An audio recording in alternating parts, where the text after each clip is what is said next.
It was probably one of the worst experiences I've ever gone through in my life. They had the Google Echo thing in there. I'm pretty sure they were listening to us with that. I was like, they're gonna come in here and kill us because they hear us planning to leave.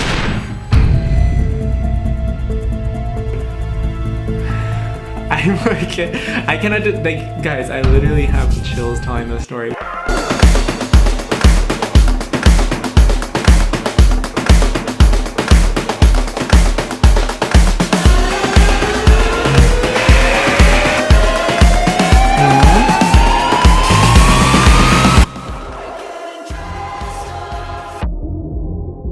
Hey everyone, as you can tell by the title, today I'm going to be telling you 3 of my craziest near-death experiences. I feel like I need to tell you guys these 3 specifically because these are times that I legit almost die. I'm down to 6 lives now because I wasted it on these 3. Actually no, I'm probably down to like 2. I just can't remember the rest. These 3 stories all happened within the past year as well, so I don't know if like my life is just getting increasingly more risky or if I'm like getting closer to death. I'm not sure what that means exactly, but these 3 things all happened within the past year. So without further ado, let's get started with story number 1. I think I'm gonna title these stories, so we will call this one A Deer in Headlights.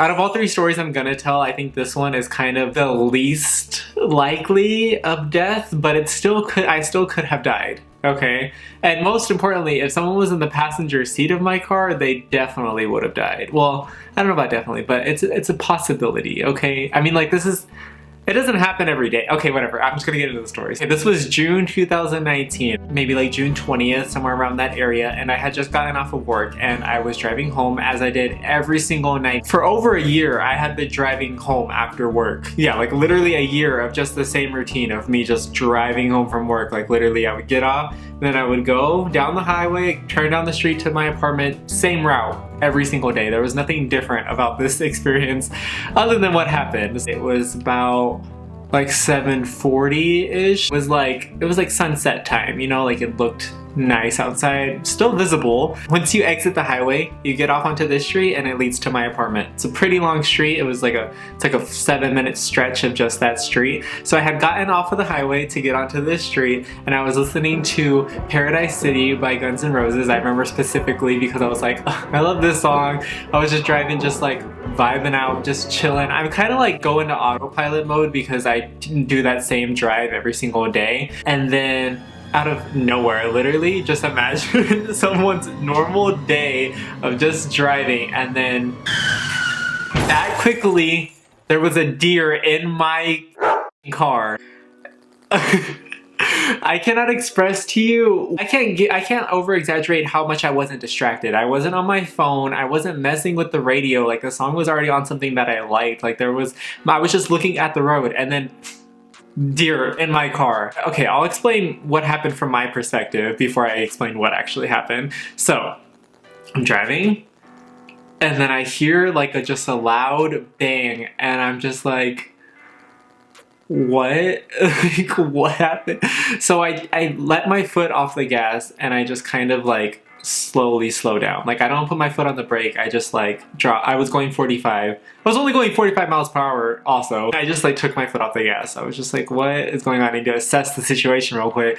So I like look over and there's like my windshield is cracked.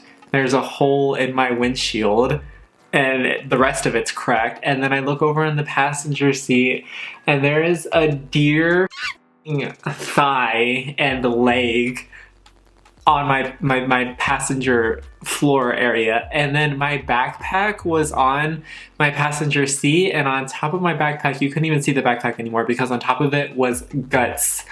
Deer, intestines, insides, splattered. And then I just like look down at my hands and like there's just deer and inside, I don't know what to call it, insideness. Disgusting was all over me. Like I'm assuming on my face too at this point because like it's just all over my arms and I'm just like, oh my god. And I think I was in shock probably because I didn't react to it. I was just like, okay, Okay. And then I like started to like freak out a little. So I was still driving, but like my foot wasn't on the gas. So I probably dropped down to like 20 miles an hour and cars were just like continuing to go. No one stopped. I guess no one saw it because it happened so fast. And I was just going 20. I think I probably put my foot back on the gas, but I just wasn't going fast. I was just going like a solid 20, I think. And I just like grabbed my phone and I was like, I like looked for my sister's number. I don't know why I automatically thought to call my sister. I think that's just who I think to call in those kind of situations. So I called her and I was like, you'll just never guess what just happened to me. I told her what happened. I think she was like, just pull over wherever you can. And then her boyfriend had a tow truck, so he was just gonna come tow my car. That way I didn't have to drive it with like the windshield shattered on it. Even though I was probably only like 5 minutes down the street from my apartment, so I probably could have drove, but I'm glad that that happened because I wanted to get out of the car. There was an option to turn left into like this like neighborhood, so I turned into that neighborhood and I parked on the side of the street and I parked my car and I just got out and I was like, let me, like what just happened? Because I'm still not even knowing what's going on. So I get out of the car and I like look from the outside and I'm like, oh my God, it looks like I was in like a crime scene. The windshield, and I took 2 pictures of this event, okay? And I will insert one picture of what it looked like when I got out of the car. The other picture I am not going to include just because it is very gruesome and I don't want to disgust anybody because I was disgusted. If you want that picture, it'll be going up on my OnlyFans for a $30 a month subscription if you want. I'm just kidding. Entire passenger side, boom, like a huge, like that whole area right there is just like where the body landed, I'm assuming. And then that little sliver on the side right there is where the leg got inserted and squished through, and I'm assuming that slice is what like cut it off.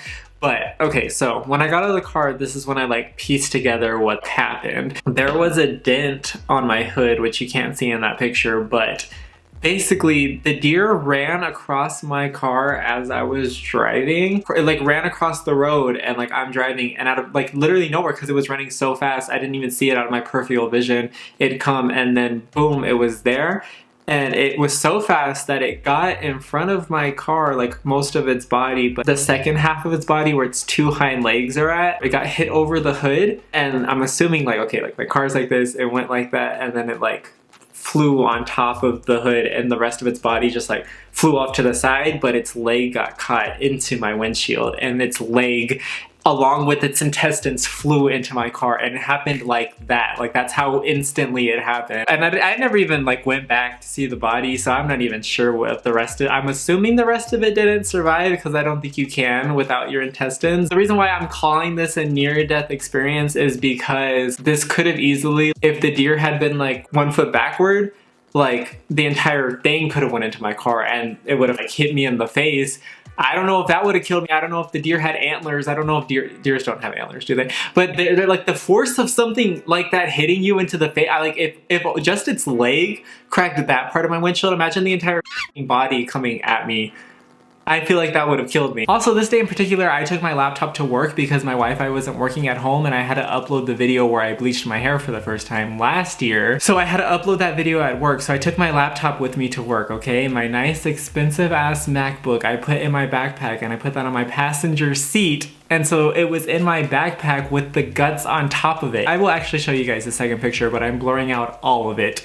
But you can see on the passenger seat, like where that got splattered on it. Okay, imagine that was also on me, but I wanted you guys to see how, like, I'm not exaggerating, how this literal went everywhere and like the inside disgustingness, like it was just so and it smelled so bad. I can still smell it and taste it in my soul, like until the day I die. I will forever remember the smell of that. It was disgusting. And we're already past like the near-death experience part of the story, but I want to close it out for you guys. Overnight, I let it sit at my apartment before cleaning it the next day. It smelled so bad and there was flies everywhere on my car. Like it was probably one of the worst experiences I've ever gone through in my life. I had to take the deer leg out, and when I took it out, like it was so much heavier than I was expecting, guys. Like this deer leg was a good 35 pounds. I'm not exaggerating, no cap. Just the leg of the deer was like 35 pounds. And we literally cleaned it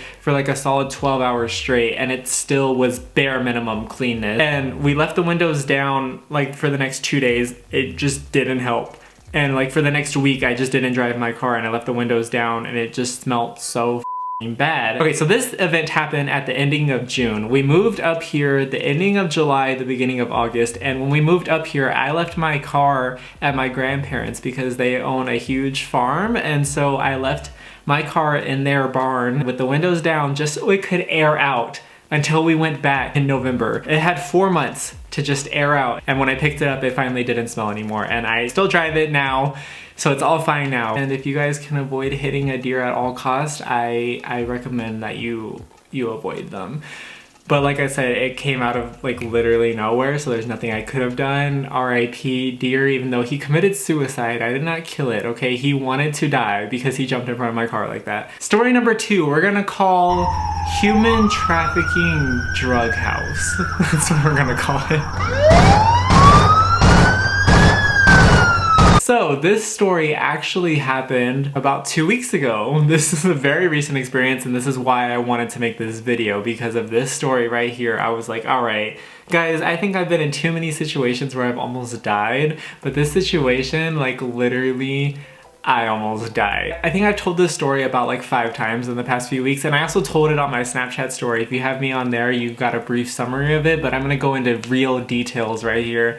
As you guys know, me and Alexandria recently just traveled back down to Texas so that she could be with her family, and then I flew back up. When we were driving down there, anytime that we've drove on a long road trip, we've always done it in one stretch because we're insane. But the trip down there is 18 hours, okay? And this time we were just like, you know what? Let's not be crazy. Let's go ahead and stop somewhere, get some rest, and then the next day we can continue. So before even heading out, we were like, all right, we're gonna break this up into 2 trips because it's just insane to try and do it all in one stretch. So before we even left, we were like planning out our trip and everything, and we were like, all right, let's look at hotels and Airbnbs and see what's the most like cost effective and which one would be like the best place for us to stay. After about like 2 hours of deciding what we were gonna do, we finally ended up picking that we were going to stay at this Airbnb in El Paso because it's a halfway point. It's 8 or 9 hours to get there, and then 8 or 9 hours to get to San Antonio. So it's like right in the middle, okay?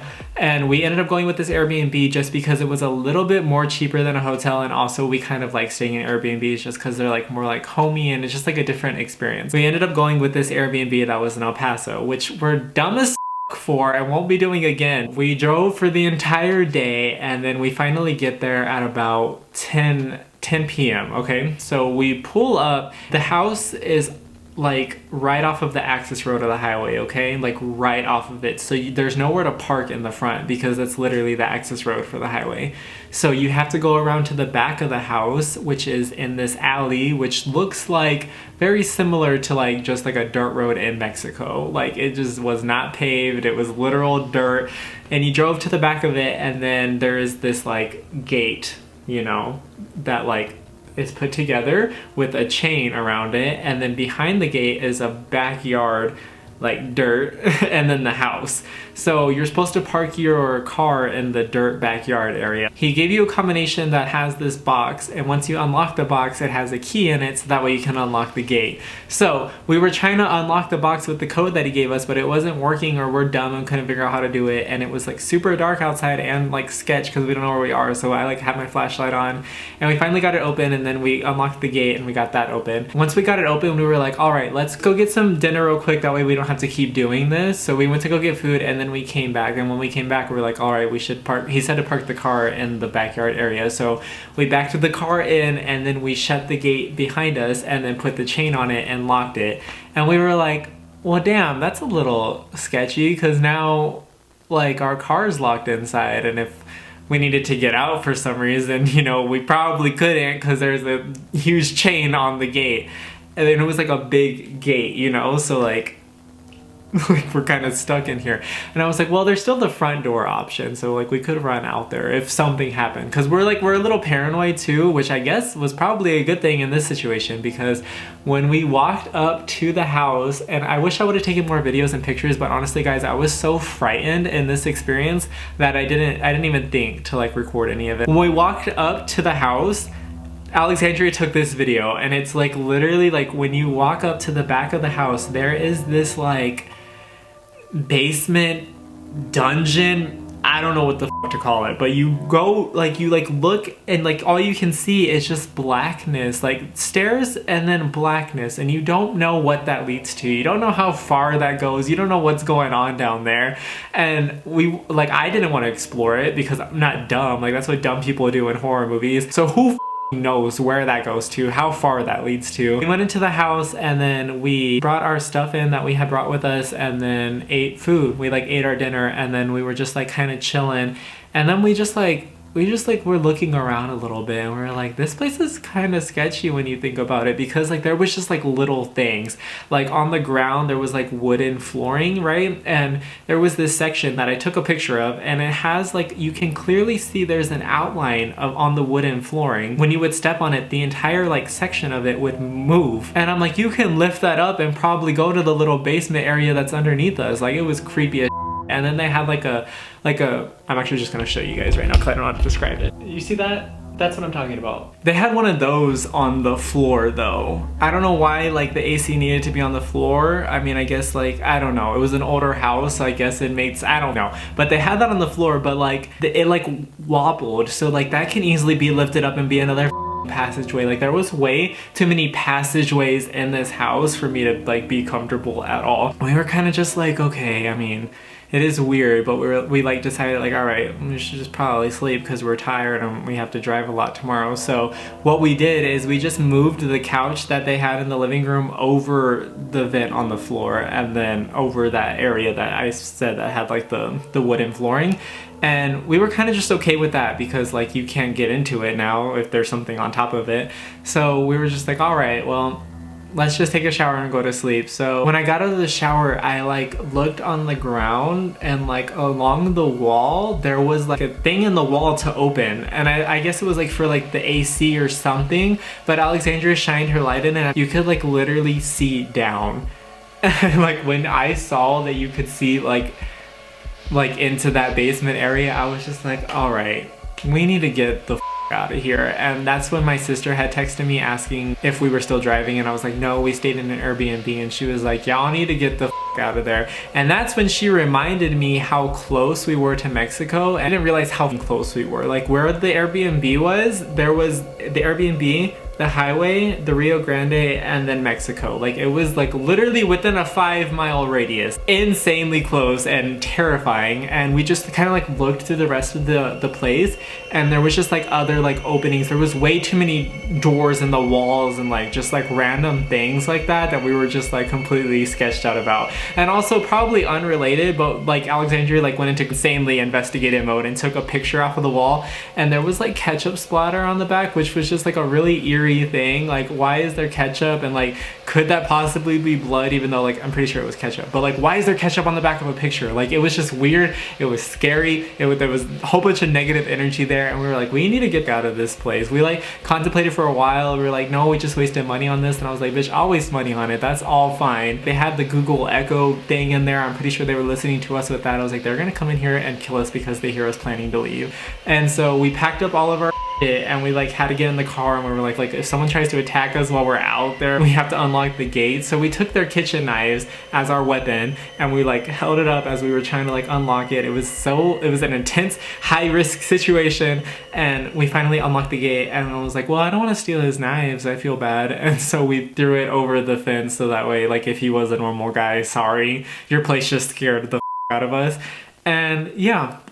Also, a huge red flag that we didn't even realize until we had left was that Alexandria had signed up for this Airbnb with just her profile, like her nice little cute girl picture on there, and she accidentally only put that it was just her staying there. So if something were to go down, they would have thought it was just her, and creepy. I don't like it. Like they would have murdered me and taken her for human trafficking. So near death as like we probably almost died, but good thing we were smart enough to get out of there. Also probably over exaggerated the whole situation, but also that could have easily been like at least, like at the very least type of scariness would just like be someone like traveling drugs. Like what if that basement area led straight to another house in Mexico because it's literally under the ground, and that's like, I don't know. You just never know in those kind of situations, and we would rather be safe than sorry. And so we left and we checked into a hotel, and it ended up being cheaper because we checked in so late than actually staying at the Airbnb. So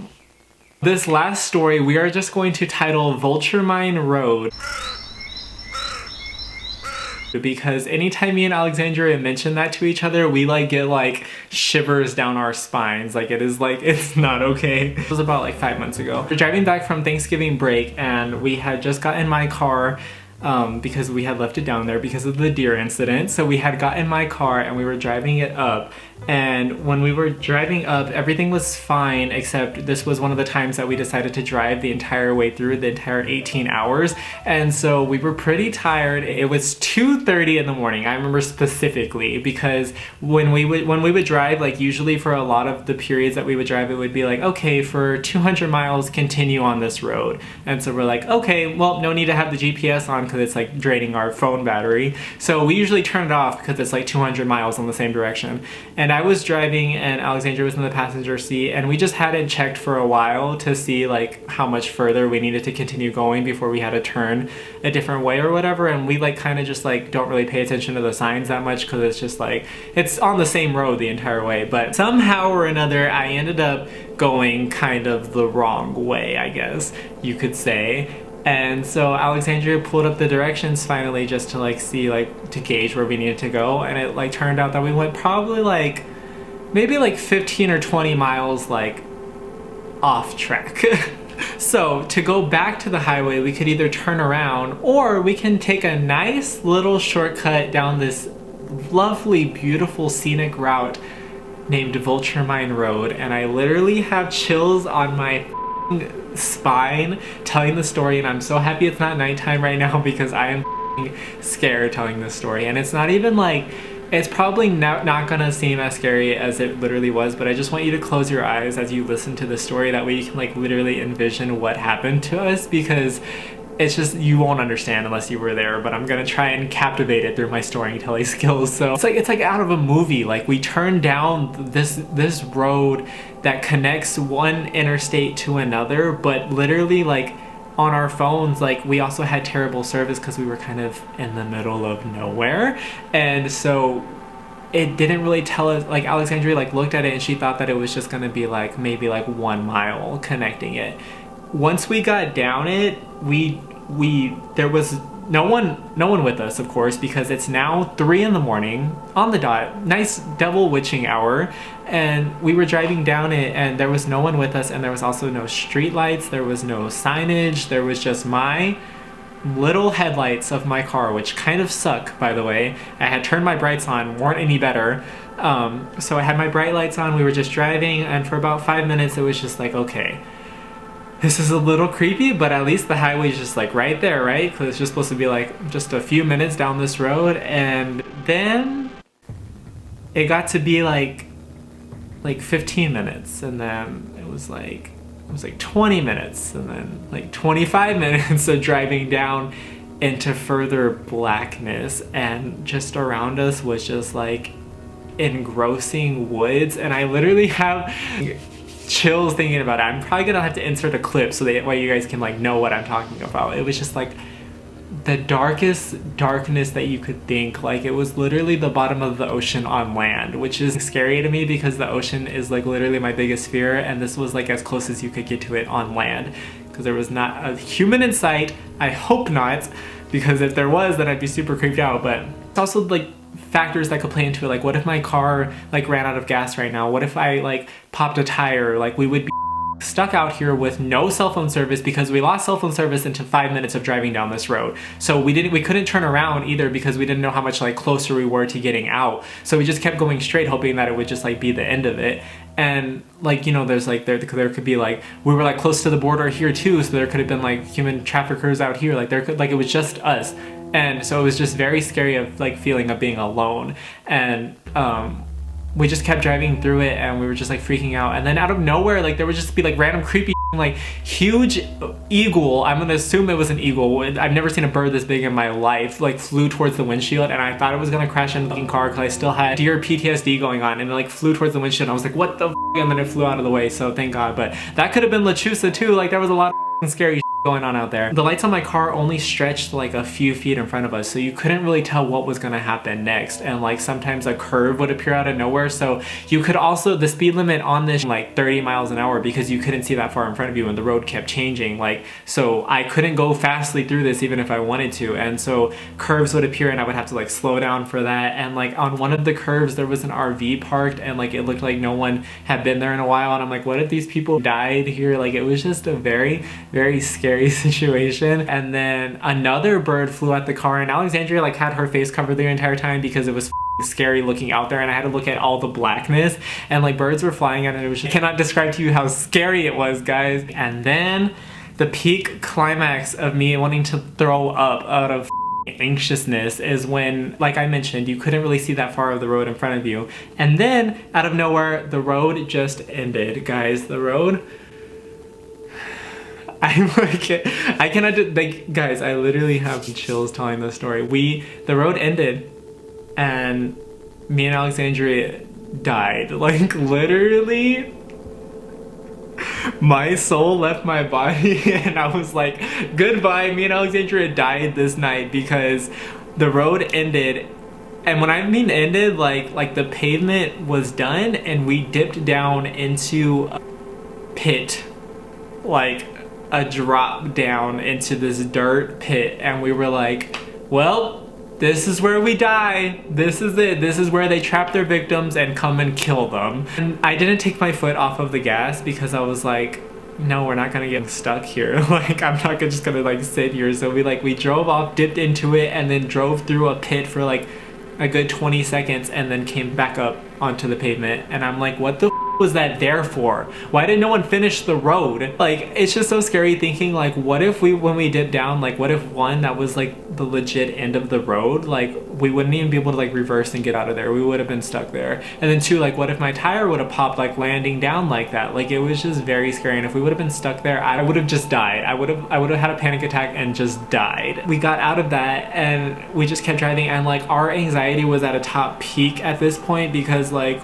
there was just so many situations where we could have died, like all throughout this. We're like, there could be a murderer, there could be witchcraft, there could be just a normal car, flat tires. It's just very scary. And so then we're finally almost out. We were almost out, I swear, because we could see like there was a sign saying that how like close the highway was, and it was probably like half a mile, and we were almost out. And then out of nowhere, mind you, I still have my deer PTSD in full peak, okay? Out of nowhere, a little, I'm assuming rabbit, but it didn't look like a rabbit because it looked like half like mutated like animal. Like it looked very creepy. It looked like when Voldemort was just like a little baby thing. That's what it looked like, ran across the bottom of my car, and I freaked the out and I almost slammed on the brakes, but I just kept going and I hit it, and I didn't want to because I still had the deer PTSD, but it ran in front of my car and I ran over it, and I like legit screamed out loud. And I don't think I've ever screamed like that before, but I was so scared, mixed with like the fear that I was already facing with the mix of the deer panic attack, and it was just like,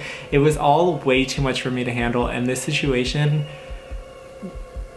killed me. I don't even think this was a near-death experience. I literally think that I used one of my lives on this situation. Like I legit think I died, and I aged at least 15 years from that because I do not drive at nighttime anymore. And I understand why old people don't like to drive at night anymore. For this specific reason, I get it. I don't like driving at night anymore. And that is why we split up the trip the last time we drove, except we ended up staying in an El Paso drug house. So in a way, these three stories were all kind of connected. I like how I tied those stories together. That was really good work on my half. Don't travel down Vulture Mine Road, okay? Watch out for deer when driving, and most importantly, don't stay in drug smuggle houses that are near the border like that. I just wouldn't recommend it. Maybe check it out, or just stay at at a hotel because those are safer, you know who's owning those. So, okay, I'm gonna go ahead and close this video out by just saying make sure to stay safe, guys. Don't be like me and risking your lives, because I'm down to my last like 5 or 6 lives now. Make sure to subscribe to my channel if you have not already. I make new videos every Saturday, which means that you get a new video every single Saturday. Also, share this video to your friends who enjoy a good story time. Give this video a big thumbs up, and I will see you guys next week. Bye.